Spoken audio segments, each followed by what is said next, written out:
بسم الله الرحمن الرحيم إلى حضرة النبي المصطفى رسول الله صلى الله عليه وسلم ثم إلى أرواح كافة الأنبياء والمرسلين على أصحابهم اللهم اجعلنا من التوابين واجعلنا من المتطهرين واجعلنا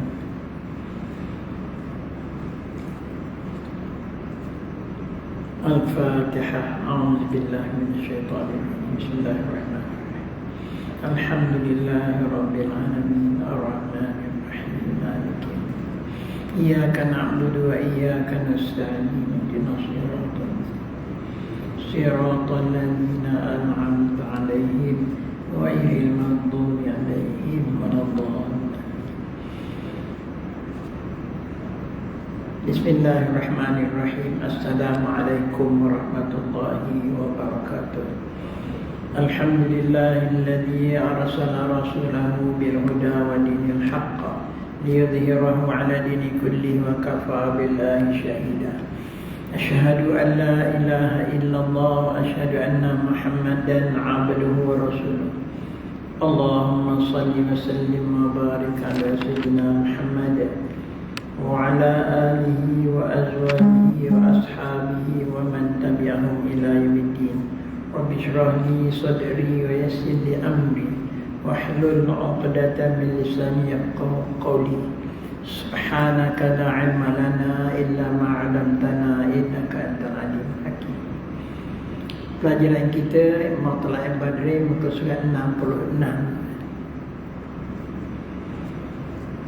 Dan putus iktikaf demikian lagi berturut-turutnya dengan salah suatu daripada beberapa perkara ini, iaitu murtad dan mabuk dan haid dan nifas yang sunyi daripada keduanya oleh masa iktikaf pada ghalibnya, dengan bahawa adalah masa iktikafnya 15 hari atau kurang pada haid dan 9 bulan atau kurang pada nifas.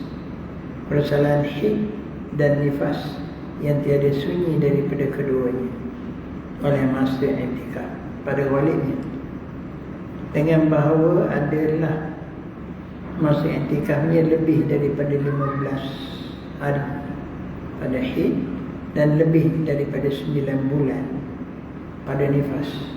Dan dikendaki dengan putus iktikaf tersebut itu jadi disahkan zamannya seperti ia bernazar iktikaf bulan saja. Kemudian kedatangan atasnya salah suatu daripada beberapa perkara ini, maka dia disahkan masanya daripada sebulan. Maka manakala hilang ia, dibenakan atas barang yang telah lalu. Dan putus berturut-turut itu seperti ia bernazar iktikaf sebulan berturut-turut. Kemudian maka kedatangan salah suatu daripada beberapa perkara tersebut, putuslah berturut-turutnya iktikafnya. Maka manakala hilang ia, dimulakan sebulan lain pula. Kerana lazim daripada putus berturut-turut itu putus asal iktikafnya. Dan dengan junub yang membatalkan puasa seperti wati dengan ikhtiar dan sengaja, ketahui akan haramnya sama ada wati dalam masjid atau di luarnya tatkala keluar qada hajat umpamanya. Misalnya junub yang tiada membatalkan puasa seperti wati dengan lupa atau tergagap atau jahil yang diuzurkan dia atau mimpi dan umpamanya. Ada putus iktikaf jika bersegera dengan bersucinya, maka jika tiada bersegera putus iktikafnya. Dan tiada putus pula dengan gila dan pitah kerana diuzurkan dia. Dan wajib keluar orang yang berhadas besar daripada masjid jika uzur daripada bersuci padanya dengan ketiadaan berhenti. Dan jika tiada, maka tiada wajib keluarnya dan disahkan daripada iktikaf zaman pitam juga. Seperti tidur, tiada yang lainnya seperti gila dan junub yang tiada membatalkan puasa, dan haid dan nifas yang tiada sunyi masa i'tikaf. Daripadanya pada ghalib, kecuali tiada memutuskan sekaliannya i'tikaf sekalipun. Dan putuslah i'tikaf yang dinazarkan dia, lagi yang dia kaitkan dengan masa yang betul-betulnya, turut-turut dengan keluarnya daripada masjid dengan ketiadaan hajat, qada hajat, mandi jenabah atau uzur seperti haid dan nifas, takut penyamun dan kebakaran atau uzur sakit yang masyaqqah, bukannya di dalam masjid seperti berhajat akan hamparan, dan khadam dan tabib dan takut cemar masjid seperti cerok perut dan umpamanya. Baik, sudah jemaah dirahmati Allah sekalian, kita membicarakan tentang i'tikaf. I'tikaf ni satu ibadah yang kita lakukan ketika berada di masjid. Malam ni pun semua orang silalah niat i'tikaf. Nescaya ada pahala di sisi Allah sementara kita menunggu masuk waktu isyak. Apa makna i'tikaf? Duduk dalam masjid niat ibadah. Duduk dalam masjid niat ibadah.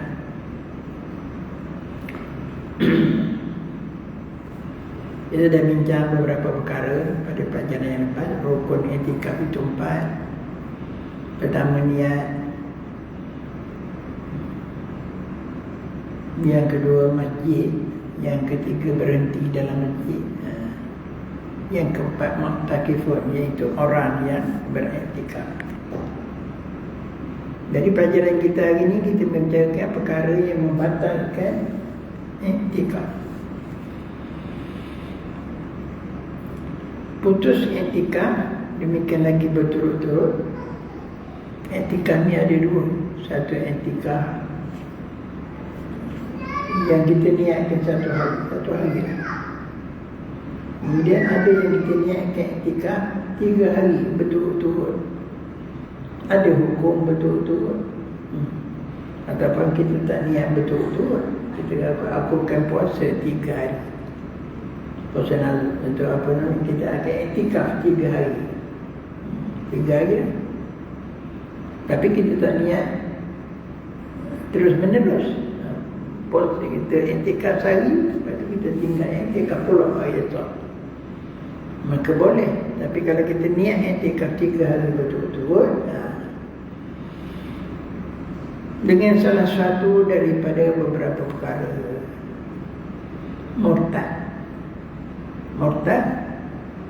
batalah iktikaf.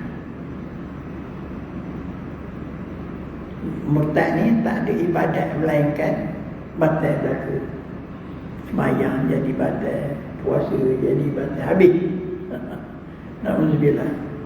Murtad keluar daripada Islam. Wajib untuk syahadat semula, balik kepada Islam. Dan mabuk sepanjang hari, hilang akal. Dengan mabuk hilang akal. Haid dan nifas, tengok iktikaf datang haid, batallah iktikaf, wajib keluar daripada masjid. Nifas gitu juga, yang sunyi daripada keduanya oleh masa iktikaf.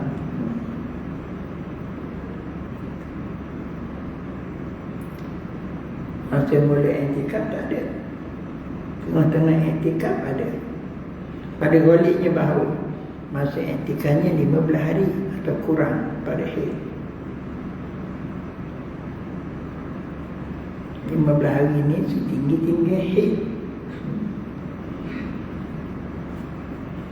Dan 9 bulan atau kurang pada nifas.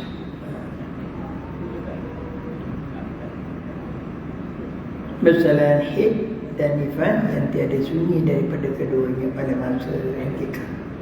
Pada ghaliknya bahawa adalah masa iktikafnya lebih daripada 15 hari. Dan lebih daripada 9 bulan nifas. Dan dikehendaki dengan putus i'tikaf yang tersebut itu tiada dihisapkan zamannya, masa berlaku haid itu tak kira. Seperti ia bernazar i'tikaf sebulan misalnya, kemudian datang atasnya salah satu perkara itu, maka tiada dihisapkan masa daripada sebulan. Maka manakala hilang ia, dibenakan ia barang yang telah lalu. Maknanya bila lepas pada haid, sambung baliklah. Kalau ada sakat 15 hari, sambung lagi untuk 15 hari untuk cukupkan sebulan. Demikiannya datang mabuk, datang gila semua tadi. Dia kata terpaksa ulang balik ke satu mentah-mentah. Dari segi i'tikaf tak gitu. Dan putus berturut-turut itu seperti nazar i'tikaf sebulan berturut-turut. Kemudian maka kedatangan salah satu daripada perkara tersebut, haid, nifas, muskad. Putus dan berturut-turut i'tikafnya. Maka manakala hilang ia, mulalah sebulan. Lain pula kerana lagi dengan putus betul-betul itu putuslah asal i'tikaf. Tidak niat sebulan, tiba-tiba terputus kerana haid dan sebagainya, tak cukup. Maka kenalah dia i'tikaf semula daripada jam yang pertama, permulaan i'tikaf itu kira.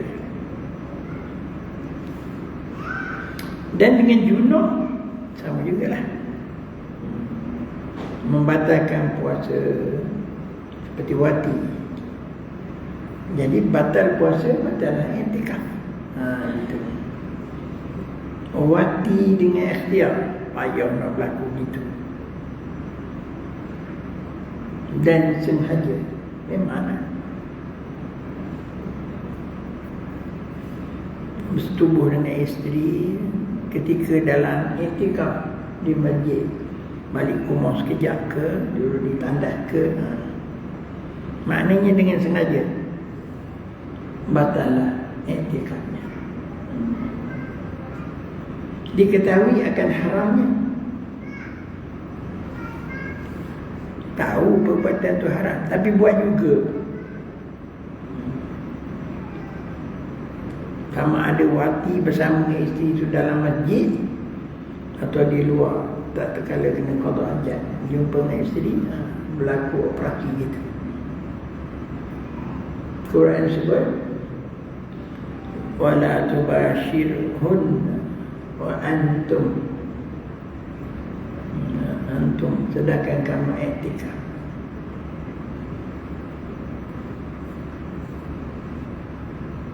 Jangan kamu bersuka-sukaan ketika kamu beriktikaf di masjid. Antum aakifuna fil masajid wala tubashirhum.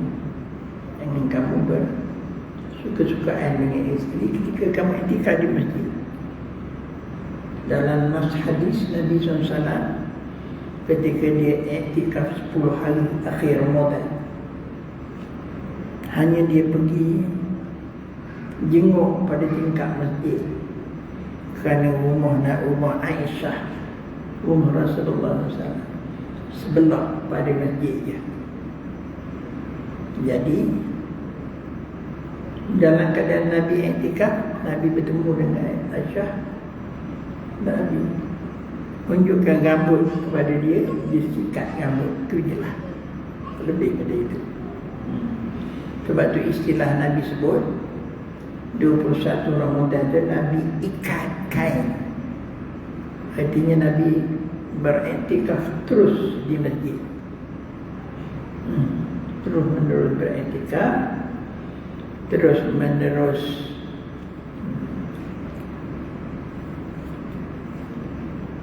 tidak. Nabi tidak makan sahur, Nabi SAW tidak berbuka daripada 21 Ramadan sampai 1 Syawal. Nabi terus menerus.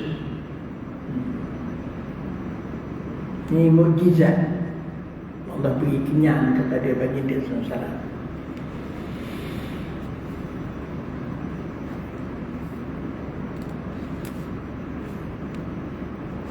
bersama dengan isteri dalam keadaan mengetahui haram,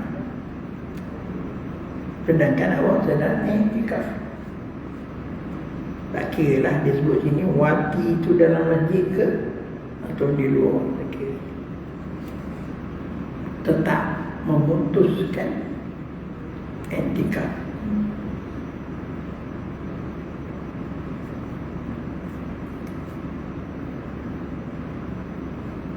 Dan umpamanya seperti junub yang membatalkan puasa,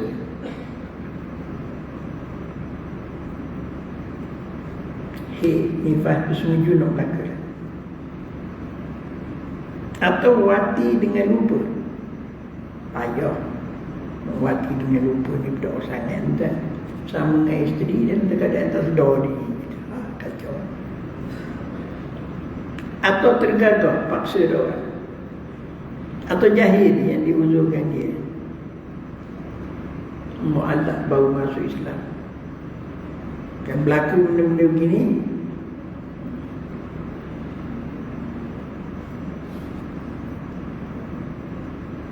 jahil, tak tahu lalu. Atau mimpi, umpamanya tiada putus i'tikafnya jika bersegera bersuci.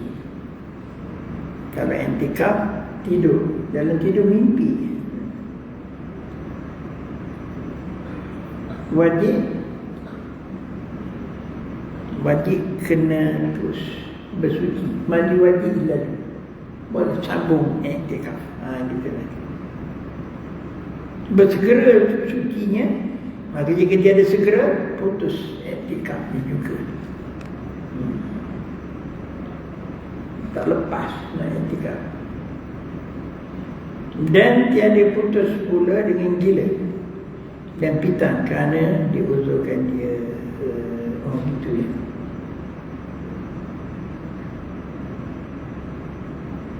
Dan wajib keluar orang yang berada besar daripada masjid itu tentulah.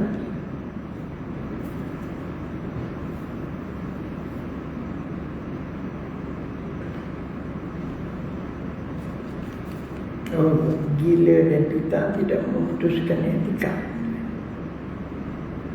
Kadang-kadang gila ni gila bermaksud. Ada orang gila sepanjang ayat. Kalau gila sepanjang ayat, tak ada ibadat yang sahnya.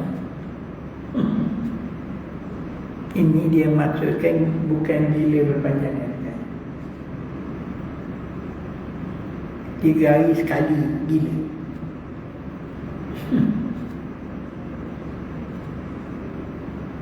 Dan pitan sama juga, kerana diuzurkan dia.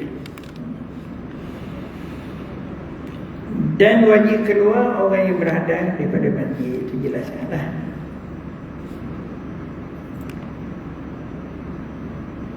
Dan dengan ketiadaan berhenti, awak ada junub, pasal berhenti dalam masjid. Dan jika tiada, maka tiada wajib keluarnya. Dan nisab daripadanya i'tikaf zaman kita.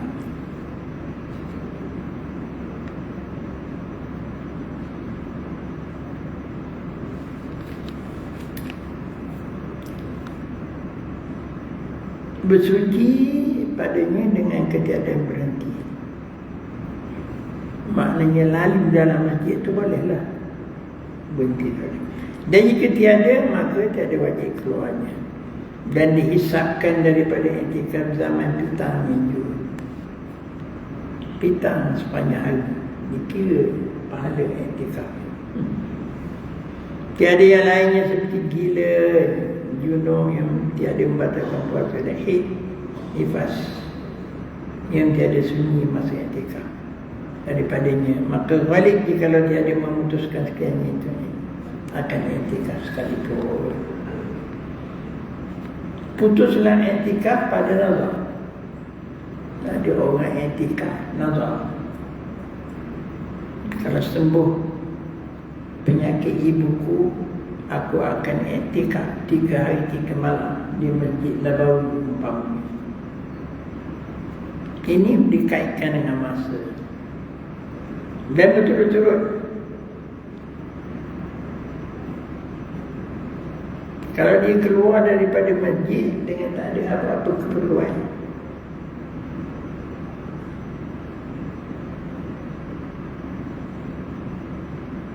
keadaan hajat seperti qada hajat, mandi jenabah, atau uzur seperti haid dan nifas, atau takut penyamun dan kebakaran, atau uzur sakit dan masyaqqah, kedudukannya dalam masjid seperti berhajat akan hamparan, khodam, tobik, dan takut cemar-cemar di dalam masjid.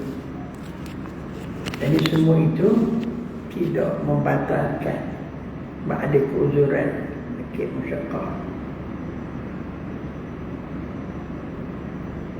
Maknanya keluar keluar sementara saja. Itulah perkara yang membatalkan iktikaf. Sidang jemaah sekalian, apa maksud kalau kita duduk ibadah di dalam masjid?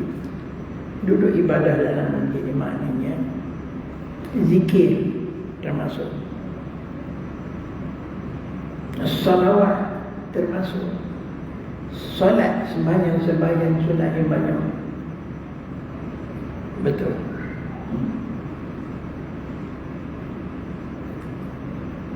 Tafakur, berfikir, fikir adanya Allah, fikir adanya rezeki daripada Allah, fikir adakan nikmat-nikmat yang diberi oleh Allah. Itu dinamakan tafakur. Tafakur juga merupakan ibadah hati. Orang ahli tasawuf dinamakan muraqabah. Muraqabah. Upgrade sikit namanya musyahadah. Inilah perkara-perkara yang kita hayati ketika kita i'tikaf di masjid. Ketika itu kita tidak mengingati dunia lagi. Ambil segala manfaat supaya hati kita tu dapat tidak putus dengan Allah Ta'ala. Ada orang yang i'tikaf tubuh badan saja, hati penuh kelalaian, rugi gitu. Sedangkan dimaksudkan tujuan i'tikaf itu mengingati segala dosa-dosa kita. Apabila melihat begitu, kita orang yang bersalah, kita orang yang banyak dosa, maka kita taubat. Kalau patut semain taubat dalam masjid ketika i'tikaf. Atau dapat nikmat ketika berada di masjid itu dalam keadaan i'tikaf, kita buat sujud syukur nikmat pada Allah. Ambillah peluang apabila kita berada dalam masjid dengan segala reaksi dan tindakan untuk dapat kita menghayati i'tikaf kita itu.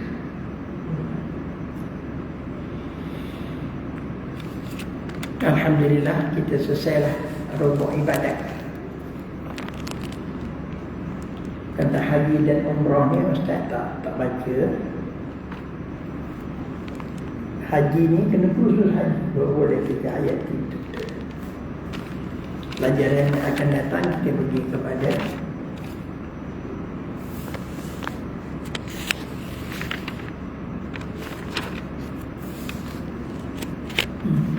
habis rukuk ibadat ya.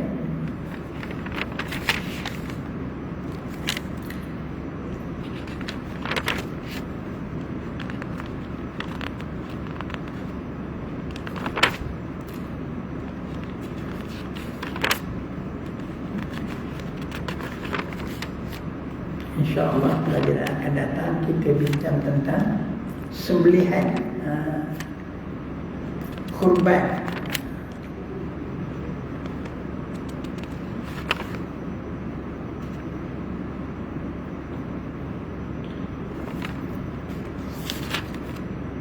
Udhiyah, insya-Allah muka surat 80.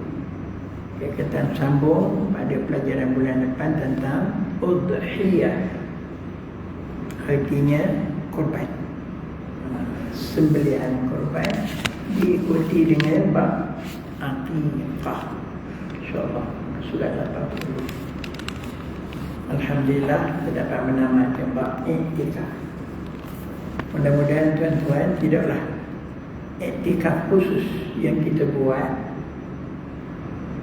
setengah masjid dia dah tunai dah 10 akhir Ramadan, dan di samping kita mencari Lailatul Qadar. Alhamdulillah dah ada dah. Kalau dulu-dulu tak ada. Orang Melayu ni tidak berapa familiar sangat dengan i'tikaf, ibadat i'tikaf. Padahal tuan-tuan datang ke masjid hari-hari ni sembahyang 5 waktu jemaah dan sebagainya, kena niat i'tikaf baru dapat pahala. Gitu.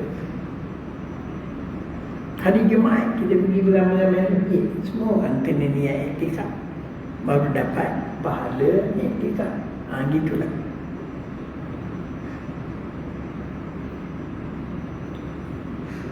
Lebih-lebih lagi dalam bulan Ramadan yang Nabi SAW sunat untuk beriktikaf. Nabi sampai tak balik makan. Artinya Nabi uzlah. Nabi SAW beruzlah, menjauhkan diri daripada manusia, termasuk menjauhkan diri daripada keluarga, demi untuk mendekatkan hati kepada Allah Ta'ala. Itulah tuan-tuan yang berlaku sunnahnya. Bagi kita patut sangatlah setahun sekali kita ambil masa 10 hari, kita tumpu bulan-bulan untuk ibadah kepada Allah. Sepatutnya begitu. Nabi SAW sudah menunjukkan syiarnya, yakni baginda terus tak balik-balik rumah sejak daripada 21 Ramadan sampai 30, sampai ke Syawal. Tujuan nak membulatkan hati dengan apa namanya uzlah, menjauhi manusia, menjauhi keluarga, tumpu benar-benar kepada ibadah kepada Allah. Itu termasuk perkara yang siangnya puasa, malamnya qiyamul lail. Siangnya berpuasa hujung-hujung Ramadan, malamnya bertarawih, dan akhirnya terus i'tikaf. Kalau anda boleh berlaku 10 hari, alangkah eloknya. 10 hari dalam keadaan kita terus menerus mengingati Allah Ta'ala. Itulah. A'udzubillahi minasyaitonirrajim. Bismillahirrahmanirrahim. Alhamdulillahirabbil alamin. Wassalatu wassalamu. Allahumma ja'alna minat tawwabin waj'alna minal mutatahhirin waj'alna min ibadika shalihin. Rabbana atina min ladunka rahmatan wa hab lana min ladunka rahmatan. Alhamdulillahirabbil